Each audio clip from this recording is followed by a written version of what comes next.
নমস্কার বন্ধুরা, কেমন আছো তোমরা সবাই? দেখো আজকে একটা নতুন রেসিপি করছি, হাঁসের মাংস। নতুন করেছি এদিনকারে। তেলটা এখন গরম করে নিয়েছি, তারপরে দেখো পেঁয়াজ দিয়ে দিলাম। পেঁয়াজটাকে ভালো করে লাল লাল করে ভেজে নেব।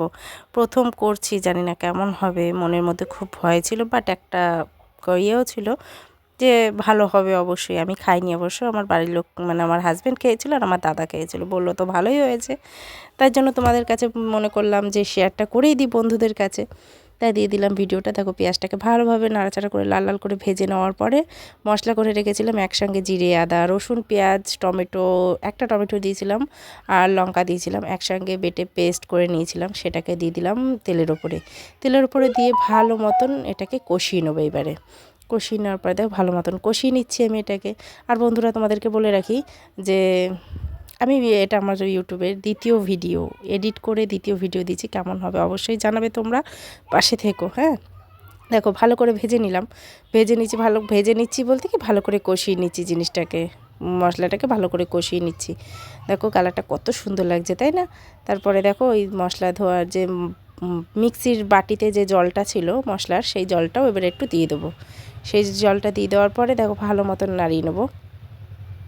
দেখো ভালো মতন কষিয়ে নিচ্ছি আমি, অনেকক্ষণ ধরেই কষিয়েছি কিন্তু। হ্যাঁ, আর সেদিনকারে করেছিলাম উনুনের জালে, মানে কাঠের জালে হাঁসের মাংসটা রান্না করেছিলাম, তার জন্য বুঝেছো একটু স্পেশালভাবেই করেছিলাম। দেখো জলটা দিয়ে দিলাম, কাঠের জালে যেহেতু করছিলাম, মনের মধ্যে একটু আশাও ছিল যে হ্যাঁ ভালো হবে।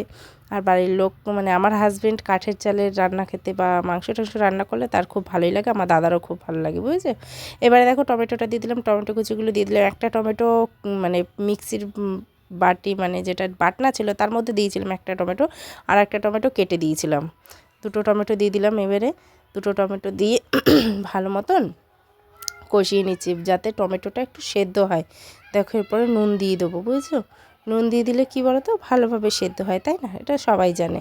দেখো ভালো মতন কষিয়ে নেবো যাতে টমেটোটা শক্ত না থাকে, ভালো মতন সেদ্ধ হয়, বুঝেছো। তারপরে দেখো নুন দিয়ে দিয়েছি, দেখেছো, নুন দিয়ে দিলাম। কিছু মানুষ তোমাকে এত মানে হেয় করবে, মানে তুমি যদি একটা কাজ করতে যাও, তোমাকে মানুষ সামনের দিকে এগিয়ে দেবে না, উল্টে পেছনের দিকে ঠেলে দেবে, না এটা করলে এটা হবে, ওটা করলে ওটা হবে।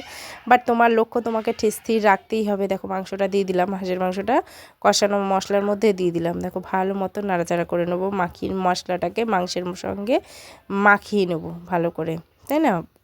খুন্তির মাধ্যমে মাখাবো, ঠিক আছে, মাখিয়ে নিচ্ছি, ঠিক আছে। দেখো সুন্দর করে মাখিয়ে নিলাম, ভালো মতন কষিয়ে নিচ্ছি। এবার বাইরে ছিল মেয়েরা, আমার ভাইপো সব বাইরে খেলা করছিল, তাই জন্য একটু এরপরে দেখো দিয়ে দেবো আস্তে আস্তে সব জিনিসগুলো, যে মশলার যেটা ছিল সেটাকেও দিয়ে দিলাম।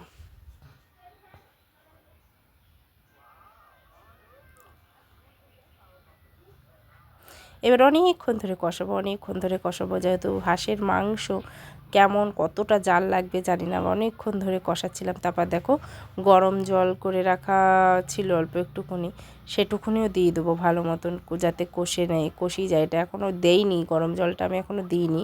ওই যে জলটা বেরিয়েছিলো ঢাকা দিয়ে রেখেছিলাম, জলটা বেরিয়েছে, দেখো কতটা জল বেরিয়েছে, তাই না? জলটা দিয়ে অনেকটা জল বেরিয়েছে। এবারে গিয়ে ঢাকা দিয়ে রেখেছিলাম যেহেতু, কতটা জল বেরিয়েছে। পেঁপে দিয়ে দিয়েছি, ভয় লাগছিল যে সেদ্ধ হবে কি না, যার জন্য পেঁপে দিয়ে দিলাম তার মধ্যে। দেখো অবশ্যই কেমন মানে তোমরা যদি করে থাকো, কেউ যদি খেয়ে থাকো রান্না করে, কেমন হয়েছে, কেমনভাবে মানে টেস্টটা হয় তোমরা অবশ্যই জানাবে, কারণ আমি খেয়ে দেখিনি যে কেমন টেস্ট হয়েছে বা কিছু।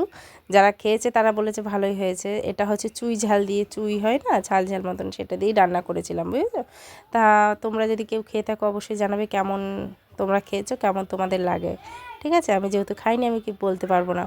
তাই দেখো ভালো মতন কষিয়ে নিলাম, পেঁপেটা দিয়েও ভালো মতন কষিয়ে নিলাম, বুঝেছো।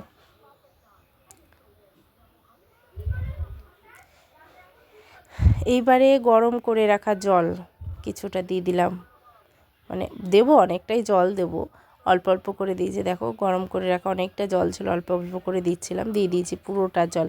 এবারে এটা ফুটতে লাগুক, তারপরে তোমাদের সঙ্গে দেখা হবে কেমন হয়েছে রান্নাটা। অবশ্যই লাস্ট ফিনিশিং রান্নাটা তো তোমাদের সঙ্গে দেখাবো, তাই না? কেমন লুকটা এসছে মাংসের, দেখো লাস্ট ফিনিশিং মাংসের লুকটা, মানে হাঁসের মাংসের লুকটা কেমন এসছে বলো। ভালো লাগলে অবশ্যই ভিডিওটাকে লাইক কমেন্টের মাধ্যমে অবশ্যই জানাবে। টাটা, আবার দেখাবে পরবর্তী ভিডিওতে। টাটা, বাই বাই বন্ধুরা।